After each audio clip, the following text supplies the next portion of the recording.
Salam sejahtera dalam kasih Tuhan kita Yesus Kristus. Sebelum kita menikmati renungan firman Tuhan saat ini, ayo kita bernyanyi bersama-sama, menyembah Tuhan bersama-sama. Puji Tuhan. Mari kita masuk dalam hadirat Tuhan. Kita sembah Tuhan.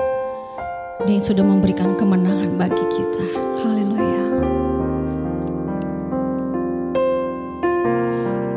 Ku tidak takut, sebab Kau besertaku.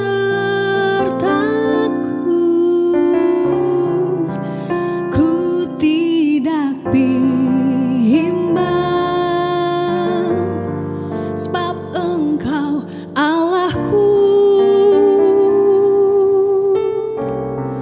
Engkau meneguhkanku, bahkan menolongku. Kau batu karangku, Yesus Tuhan. Yesus memegangku dengan tangan kananmu. Yesus memberiku kemenangan.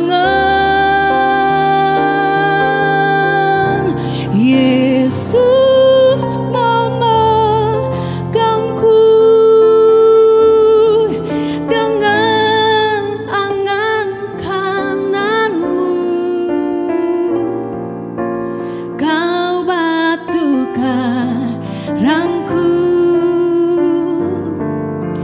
Yesus Tuhan.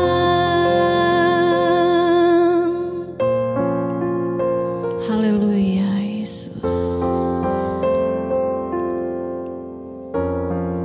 Engkau meneguhkanku, bahkan menolongku. Kau batu karangku, Yesus Tuhan. Yesus memegangku dengan tangan kananmu. Amin. Yesus memberiku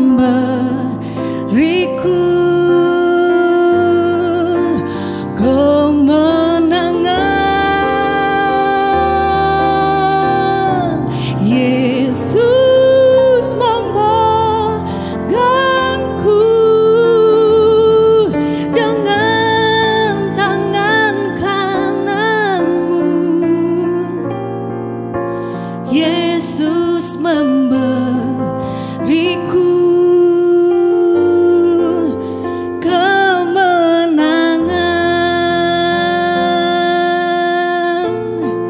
Haleluya. Kau Tuhan besar yang beri kemenangan. Haleluya. Yesus.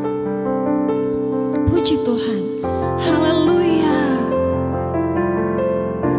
Yesus memegangku dengan tangan kananmu. Yesus memberiku kemenangan. Yesus memegangku dengan tangan kananmu. Yesus memberiku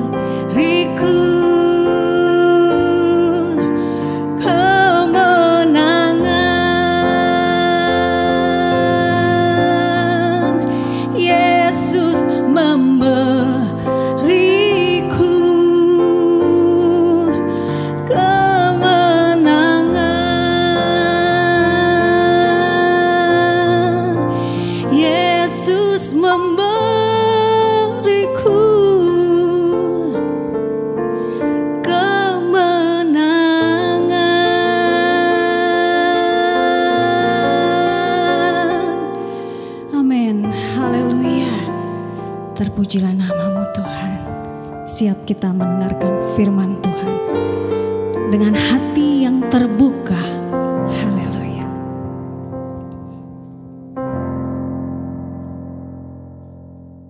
Kita tundukkan kepala, kita masuk dalam doa. Bapa yang baik, Bapa yang ada di dalam sorga, kami mengucap syukur dan berterima kasih karena Tuhan baik dalam kehidupan kami. Saat ini sebelum kami memasuki segala aktivitas kami mau mendengarkan sabda-Mu Tuhan. Biarlah kami memiliki telinga seorang murid dan tanah hati yang subur, yang siap ditabur oleh kebenaran firman. Juga hamba-Mu urapi agar apa yang menjadi isi hati Allah dalam renungan saat ini, kami semua diberkati oleh Tuhan. Mengucap syukur di dalam nama Tuhan Yesus Kristus. Yang percaya katakan, amin. Puji Tuhan. Pada saat ini saya mendapat judul untuk disampaikan dalam renungan pada saat ini adalah menjadi cermin Kristus. Karena tema kita dalam bulan-bulan ini adalah mission worker, menjadi pekerja-pekerja misi. Dan bagaimana kehidupan kita sebagai anak-anak Tuhan dapat menjadi cerminan Kristus melalui kehidupan kita, keseharian kita. Kita buka Alkitab, atau Bapak Ibu Saudara-saudara dengarkan, di dalam 2 Korintus 3 ayat yang ketiga tuliskan seperti ini. Karena telah nyata bahwa kamu adalah surat Kristus yang ditulis oleh pelayanan kami. Ditulis bukan dengan tinta, tetapi dengan Roh Allah yang hidup. Bukan pada loh-loh batu, melainkan pada loh-loh daging, yaitu di dalam hati manusia. Ketika berkata kamu adalah surat Kristus, seolah-olah Paulus mau mengatakan bahwa kamu adalah cerminan Kristus yang hidup.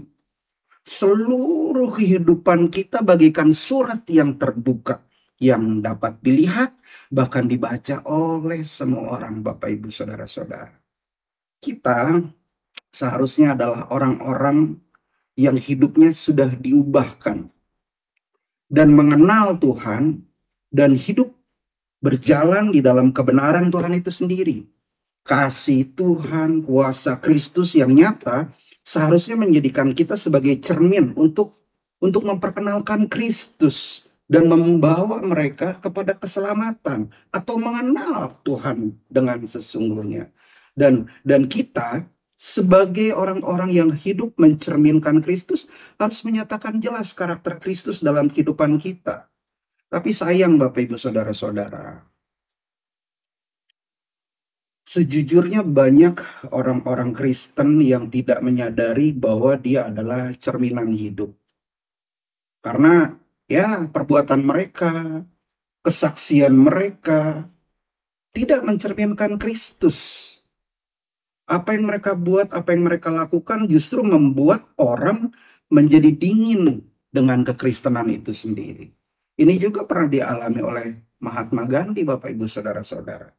Bapak dari India, walaupun dia mengagumi ajaran-ajaran Kristus Yesus di dalam Injil, terutama khotbah di bukit, khotbah bicara tentang kebahagiaan, itu mengilhami kehidupannya dalam memimpin rakyat India untuk merdeka dari jajahan Inggris. Namun sampai akhir hidupnya, ia tidak mau jadi orang Kristen. Seorang tokoh yang luar biasa saya pun lihat dalam kehidupannya. Nah, Jemaat Korintus pun yang kita baca ini dalam surat Korintus ini bukan terdiri dari orang-orang yang sempurna, Bapak Ibu Saudara-saudara. Terutama dari surat Korintus yang pertama. Banyak sekali teguran Paulus kepada mereka. Jemaat Korintus mengidolakan dan membanding-bandingkan pemimpin, itu tertulis di dalam 1 Korintus pertama. Sehingga jemaat menjadi terpecah menjadi beberapa kelompok. Dosa lainnya, mereka juga suka membandingkan karunia yang satu dengan karunia yang lainnya. Sombong dengan karunia yang mereka miliki. Yang paling parah, banyak Paulus juga untuk menegur, yaitu dosa percabulan. Dosa inilah yang banyak ditegur oleh Rasul Paulus. Lalu mengapa dalam surat Korintus yang kedua ini Paulus mereka sebut sebagai surat kebanggaan yang ditulis di dalam hati Paulus, yang bisa dikenal dan dibaca semua orang di dalam 2 Korintus 3 ayat 2. Kita mundur satu ayat sebelumnya. Surat pujian, surat kebanggaan. Karena saya percaya Paulus pun bisa melihat, rupanya ada umat-umat Tuhan pula yang memang memberikan dirinya sepenuhnya buat Tuhan, baik dalam pelayanan mereka, baik dalam kesehariannya mereka, sehingga mereka ini menjadi kebanggaannya Paulus. Mereka bisa melayani Paulus, dan mereka juga bisa melayani orang-orang lainnya, dan bahkan bisa membawa orang-orang tertarik kepada Yesus. Ada charming di dalam kehidupannya. Dan kehidupan jemaat Korintus nggak semuanya buruk. Tetapi ada orang-orang yang memang menjadi surat yang terbuka dan mencerminkan Kristus melalui kehidupan. Bapak, Ibu, Saudara-saudara yang dikasihi Tuhan, kita orang-orang Kristen bukan orang yang sempurna. Dalam kehidupan atau perjalanan kekristenan kita bisa mengalami jatuh bangun. Tapi saya percaya kita tidak pernah tergeletak. Semangat dan keinginan untuk melayani sebagai pekerja misi pasti kita semua punya. Untuk menjadi cermin Kristus, keinginan tersebut pasti kita semua punya. Namun pertanyaan saya, jika tidak didukung oleh kesaksian kehidupan kita, perubahan hidup kita yang nyata, bagaimana Bapak Ibu Saudara-saudara? Bagaimana kalau kita tidak bisa mencerminkan bahwa Yesus itu ada di dalam hati kita, apa yang Yesus buat ketika dia hidup di dunia ini, kita tidak belajar untuk melakukannya, contohnya dalam hal kasih, dalam hal berbuat baik. Salah satunya yang saya ingat di dalam Efesus 2 ayat 10, kita pun diciptakan di dalam Kristus untuk melakukan perbuatan-perbuatan yang baik, Bapak Ibu Saudara-saudara. Sehingga kehidupan kita bukan hanya menjadi inspirasi, tetapi kehidupan kita dapat membuat orang tertarik untuk mengenali Yesus. Tertarik untuk menerima keselamatan seperti kita yang terima. Siapapun oleh karena itu, Bapak Ibu Saudara-saudara. Saat ini, sadarilah, kita adalah suratan yang terbuka. Surat yang dilihat oleh banyak orang. Saya tutup dengan satu ayat ini, Bapak Ibu Saudara-saudara. Masih di pasal yang sama, 2 Korintus 3 ayat yang 18. Tuliskan begini. Dan kita semua mencerminkan kemuliaan Tuhan dengan muka yang tidak terselubung. Dan karena kemuliaan itu datangnya dari Tuhan yang adalah Roh, maka kita diubah menjadi serupa dengan gambarnya dalam kemuliaan yang lebih besar. From glory to glory. Betul, kita adalah manusia yang penuh dengan kekurangan. Tetapi berdasarkan ayat ini, untuk mencerminkan kemuliaan Tuhan, memancarkan kemuliaan Tuhan, menjadi suratan yang terbuka, kita harus mengandalkan Tuhan yang adalah Roh, yang mampu mengubah kita yang penuh dengan kekurangan ini menjadi serupa dengan gambarnya, dengan kemuliaan yang lebih besar. Tuhan Yesus memberkati kita semua. Tundukkan kepala, kita masuk dalam doa. Terima kasih Tuhan Yesus untuk kesempatan ini. Kami sudah mendengarkan firman-Mu dan menunjukkan bahwa kami adalah surat yang terbuka, yang dibaca oleh semua orang. Tuhan, mampukan kami dalam tugas yang Tuhan percayakan dalam kehidupan kami untuk melayani Tuhan sebagai pekerja-pekerja misi, menjadi saksi, menjadi terang, menjadi garam dimanapun kami berada, di marketplace yang Tuhan percayakan dalam kehidupan kami, sehingga kehidupan kami dapat memberi dampak dimanapun kami berada. Kehidupan kami dapat menceritakan tentang kasih Tuhan dalam kehidupan kami. Perkataan-perkataan kami, perkataan baik, perkataan-perkataan berkat, bukan perkataan-perkataan kutuk. Dan kehidupan kami memiliki kasih Allah untuk memperhatikan, bahkan peduli kepada orang lain. Oleh karena itu, mampukan kami sebagai orang yang lemah ini, dengan kekuatan daripada Tuhan, kami mampu untuk melakukannya. Bahkan untuk hari ini Tuhan, kami mau Tuhan pimpin langkah kehidupan kami. Roh Kudus pimpin langkah kehidupan kami, supaya kami dapat menjadi pribadi-pribadi yang dapat menjadi berkat bagi orang lain. Surat yang terbuka yang mencerminkan kemuliaan Allah melalui kehidupan kami. Kuasa iblis, kuasa kegelapan yang coba ingin ganggu kami, orang berniat jahat pada hari ini yang mengganggu kami, yang menghalangi kehidupan kami, yang coba menjatuhkan kami hancurkan dalam nama Yesus. Hanyalah Engkau, perlindungan Tuhan, pimpinan Tuhan dalam kehidupan kami, sehingga hari ini kami dapat bertemu dengan orang yang tepat, pada momen-momen yang tepat yang Tuhan siapkan dalam kehidupan kami, dalam berkat yang Tuhan sudah siapkan dalam kehidupan kami. Kami berjalan dari kemenangan kepada kemenangan, dari kemuliaan sampai kepada kemuliaan. Di dalam nama Tuhan Yesus Kristus. Yang percaya katakan amin. Tuhan Yesus memberkati kita semua. Selamat beraktivitas. Di dalam Yesus